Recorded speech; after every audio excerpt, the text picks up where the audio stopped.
7 milyona yakın çalışanı yakından ilgilendiren asgari ücret miktarı ile ilgili görüşmeler geçen hafta başladı. İşçi, işveren ve hükümet temsilcilerinden oluşan Asgari Ücret Tespit Komisyonu 2020'de geçerli olacak asgari ücret miktarını belirlemek üzere ilk toplantısını gerçekleştirdi. Bu yıl yapılacak zam merakla bekleniyor. Peki vatandaşlar asgari ücretin ne kadar olmasını istiyor? Vallahi bence dediğim gibi 2,5 olması lazım. Çünkü ben daha isterim ki, gönül ister ki 3 olsun, başka bir şey olmasın.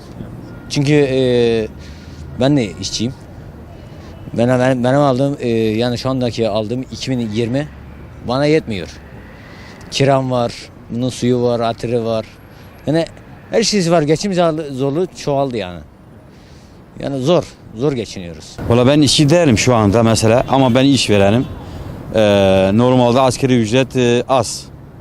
Yani en az 2,5 olması lazım. Evet. Asgari ücret en az. Yani şimdi hayat şartları zorlaşmış. Yani şimdi şu anda bir elektrik su geldiği zaman yani zaten 500-600 kağıt oraya gidiyor. Ya da doğalgaz eklediğin zaman 1 milyar 200 kağıt zaten yalnız bunlar. Mutfak masrafı hariç. Çocuğun okul parası, bilmem neyi, harcaması, onlar hariç.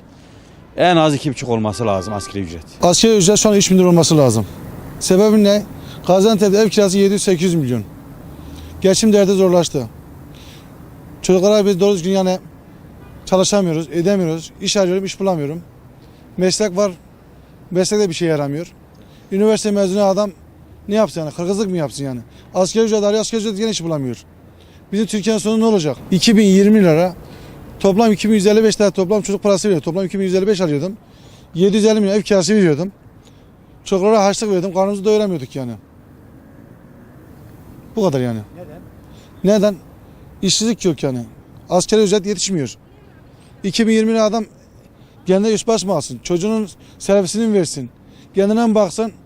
Evine eşyasını mı alsın? Vallahi en azından 3.000 TL olması gerek. Bir insanın geçinmesi gerek. Yani Diyanet'in açıkladığı şeye göre bakarsanız nedir o? Fitre 23 milyon 4 kişi bir aileden 96 milyon yapar. Bunu bir aydan çarparsa zaten 2 milyar 270 eder. Bu adam nasıl gelecek? O zaman Diyanet'e inanmıyor bu devlet. Yani en az 3.000 TL olmalı ki bir insan rahat geçinsin yani. Peki şu anki asgari ücretle geçim sağlanabiliyor mu sizce? Zor. Neden? Yani nedeni yok yani bugün bir kira 1 milyar 200 1 milyardan aşağı kira yok. Elektrik su geliyor 500-600. Nasıl geçinecek bu adam? Çocuğunu okula mı göndersin, kıyafet mi alsın, ne yapsın şu adam yani insan? Geçmesi mümkünatı yok yani. Asgari ücretten vergi kesiliyor. Bu doğru mu sizce? Bence yanlış.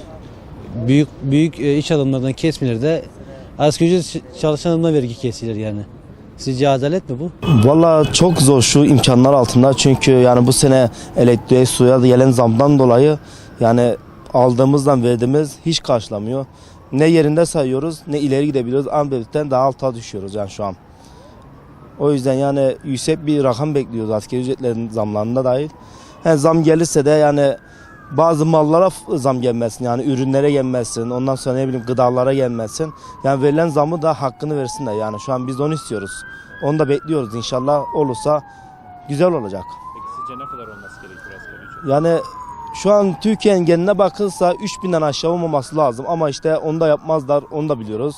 Yani 2500, 2750 de olabilir yani. Ama yani 3.000'den aşağı olmazsa daha güzel olur bence Türkiye'nin açısından. Çünkü şu an bakıyorsun Türkiye'de işsizlik oranı bayağı almış başını gidiyor. Ve şu an ben de çalışmıyorum. Asgari ücretten vergi kesiliyor. Bu doğru mu sizce?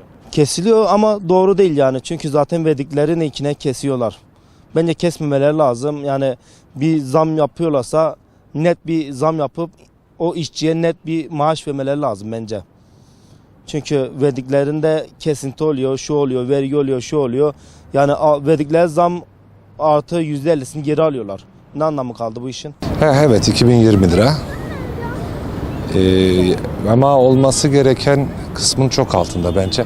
Hayat şartlarını düşündüğümüz zaman minimum 3.500 lira olması gerek. Ki insanlar yaşayabilsin, 4 kişilik bir aile hayatını idame ettirebilsin diye. Neden geçinemiyoruz? Yani neden geçinemiyoruz? Yani hayat pahalılığı, enflasyon, dış etkiler, birçok neden var. Önemli olan elinizdeki gelir Bize yetiyor mu? Elimizdeki gelir bize yetmiyor. O belli. Ama arttırılabilir mi? Arttırılabilir. Asgari ücret şu anda yani piyasa koşullarına göre asgari ücret 2020 lira yetmez. En basitinden şunu söyleyeyim, ben açık şunu söylemek istiyorum. Diyanet İşleri diyor ki fitre miktarı şu kadar. Fitre miktarı çarpı 30 yapın. 2 milyar 760 yapar. Asgari ücretin bunun olursa hiç kimse ne zarar görür, ne devlet zarar görür, ne vatandaş, işçi zarar görür. Dinayete güveniyorsak, eğer biz dinayete bağlıysak, asgari ücretin bu dediğim gibi fitre miktarını çarpı 30'dan yaparsan 2 milyar 760 yapar. Bir asgari ücretle de bu 3 çocuklu bir aileye de bu yeter. Şu anki asgari ücretle vatandaş geçimini sağlayabiliyor mu? Çok zor. Zaten 2 milyar 760 olursa böyle gelen zamlarla birlikte bu zaten eriyecek. Yine aynı olacak. Peki neden geçim sağlanamıyor? Biraz daha açıklayın. Zam başka bir şey yok. Ben tekstil işiyle uğraşıyorum. Ama tekstil işi hiç yerinde değil abim.